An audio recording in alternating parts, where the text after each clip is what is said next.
पिछली वीडियो में दिखाया गया था कि मानशू वेंची और शूवी को ली हाउस बुलाती है और शूवी पर झूठा इल्जाम लगाती है ताकि ली युआन वेंची में इंटरेस्ट लेना छोड़ दे, पर मानशू की चाल खुद उस पर ही पलट जाती है।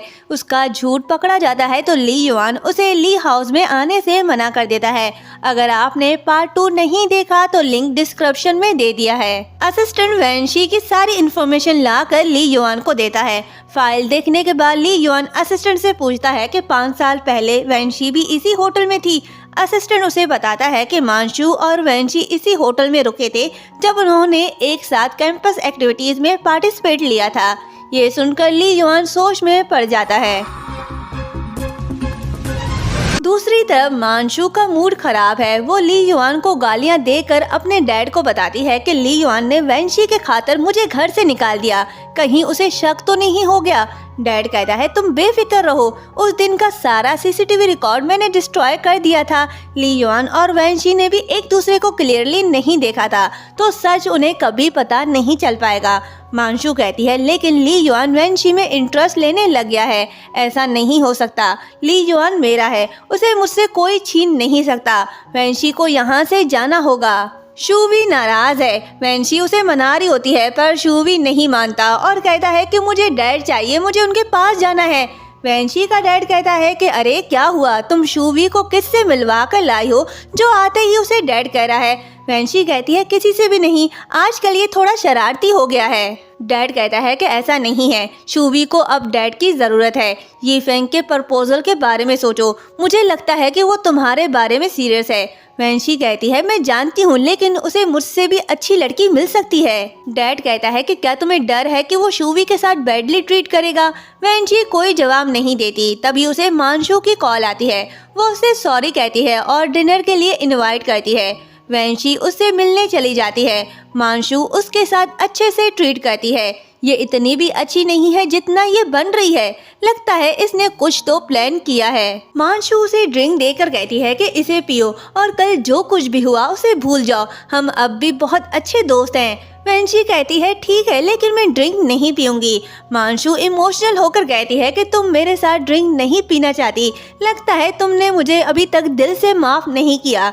वेंची कहती है ऐसी बात नहीं है, मैं ड्रिंक नहीं करती, ठीक है सिर्फ एक गिलास पीऊंगी। मानशू खुश है क्योंकि वो जो चाहती है वही हो रहा है। उसने वेंची के ड्रिंक में कुछ मिलाया हुआ है जिसे पीने के बाद वेंची को चक्कर आने लगता है। तो मानशू कहती है तुम तो एक गिलास भी नहीं पी सकती, रुको मैं तुम्हारे लिए पानी ले आती हूँ। ये कहकर वो बाहर जाती है और वहाँ एक ठरकी लड़के से कहती है कि वो नशे में है, तुम अभी अंदर जा सकते हो और जो चाहे कर सकते हो, लेकिन याद रखना वीडियो जरूर बनाना। ठरकी कहता है कि मिस मानशू तुम बेफिक्र रहो, मैं इन मामलों में एक प्रोफेशनल हूँ। ये कहते ही वो चला जाता है। मानशू सोचती है कि मुझसे उलझने का अंजाम देख लो वेंची, तुम्हारी ऐसी वीडियो देखने के बाद ली युआन तुमसे नफरत करने लग जाएगा।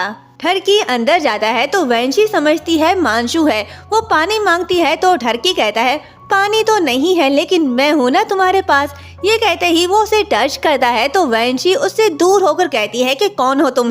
फिर मानशू को बुलाती है। ठरकी कहता है मिस मानशू ने कहा है कि तुम्हारी तबीयत ठीक नहीं है, इसलिए उसने मुझे तुम्हारे पास भेजा है ताकि मैं तुम्हें कंफर्टेबल फील करवाऊं। वेंची भागने लगती है। ठरकी उसे पकड़कर उसके साथ बदतमीजी करने लगता है तो वेंची उसके सर पर बोतल दे मारती है।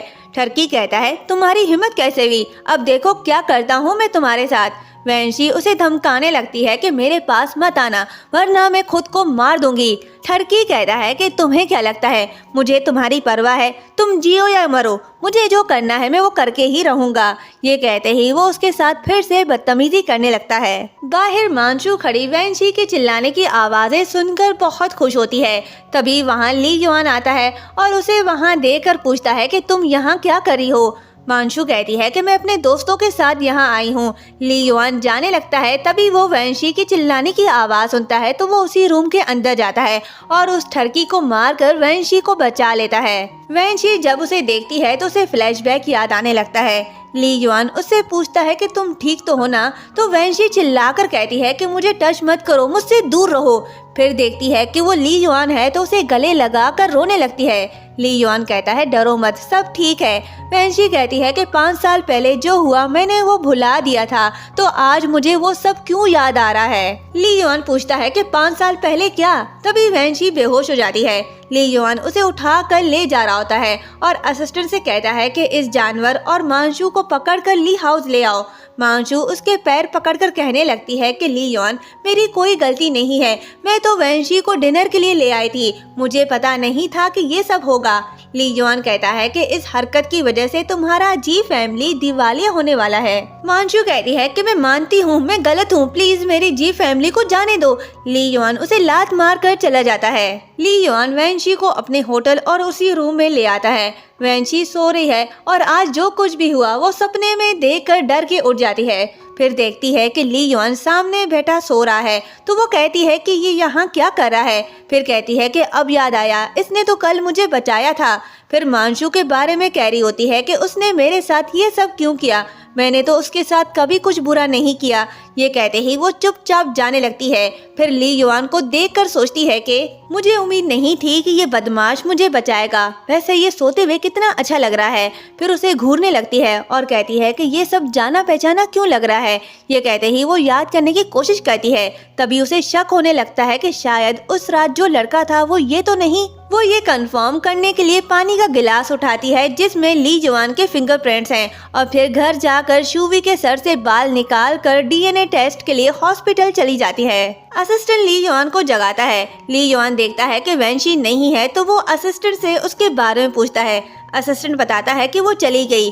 ली युआन कहता है ये लड़की भी ना थैंक्स तो क्या हेलो भी नहीं कहती मुझे, क्या मैं इतना डरावना हूँ। असिस्टेंट बताता है कि मांशू के डैड उससे मिलना चाहते हैं। ली युआन मिलने से मना कर देता है तो असिस्टेंट कहता है उसने कहा है कि मांशू प्रेग्नेंट है। ली युआन कहता है ये इम्पॉसिबल है। दूसरी तरफ वैंशी रिजल्ट का इंतजार कर रही है। तभी डॉक्टर आता है और उसे बताता है कि डीएनए मैच है और ये बायोलॉजिकल बाप बेटे हैं। वैंशी तो शॉक्ड ही हो जाती है और कहती है कि शू भी उसे डैड कहकर बुला रहा था, वो सच में उसका डैड है। ये वही लड़का है जिसने मेरी जिंदगी पलट दी। ली युआन भी उसी हॉस्पिटल में होता है क्योंकि मांशू वहाँ है। डॉक्टर ली युआन को बताता है कि मांशू सच में प्रेग्नेंट है। डॉक्टर के जाने के बाद ली युआन कहता है कि ऐसा कैसे हो सकता है, मैंने तो तुम्हें कभी टच भी नहीं किया। मांशू कहती है तुम्हें याद नहीं, 3 मंथ पहले तुम नशे में थे तब ये सब हुआ। ली युआन कहता है कि मुझे तुम्हारी बात पर यकीन नहीं, मैं ये खुद चेक करूंगा। तो मांशू का डैड कहता है कि 5 साल पहले मैंने अपनी बेटी तुम्हारे हवाले कर दी और तुम इस पर शक कर रहे हो। ली युआन कहता है कि मुझे खुद पर शक है। ठीक है, अब जबकि ये प्रेग्नेंट है तो अपनी हेल्थ का ख्याल रखे और मुझे उस वक्त का इंतजार है जब ये इस बच्चे को जन्म देगी और मैं उसे ले जाऊंगा। ये कहते ही वो चला जाता है। डैड कहता है कि उसे अभी भी शक है। मांशू कहती है लेकिन ये काम कर गया, हमारा जी फैमिली बच गया। डैड कहता है लेकिन तब क्या होगा जब बच्चा जन्म लेगा। मांशू कहती है 6 मंथ हैं, इस बीच बहुत कुछ हो सकता है। ली युआन को पूरा यकीन है कि वो बच्चा उसका नहीं है तो वो असिस्टेंट को ऑर्डर देता है कि पता करो मांशू किस किस से मिलती है, मुझे पता लगाना है कि आखिर ये बच्चा किसका है। तभी वो वैंशी को देखता है और कहता है कि ये यहाँ क्या कर रही है। जिसके बाद वो उसके पीछे जाता है और उसे बुलाता है तो वैंशी उसे देखकर रिपोर्ट्स छुपा लेती है। क्या वैंशी ली युआन को बता देगी कि शूवी उसका बेटा है? ये तो नेक्स्ट पार्ट में ही पता चलेगा। 因为你是畜生，王八蛋，听懂了吗？文艺，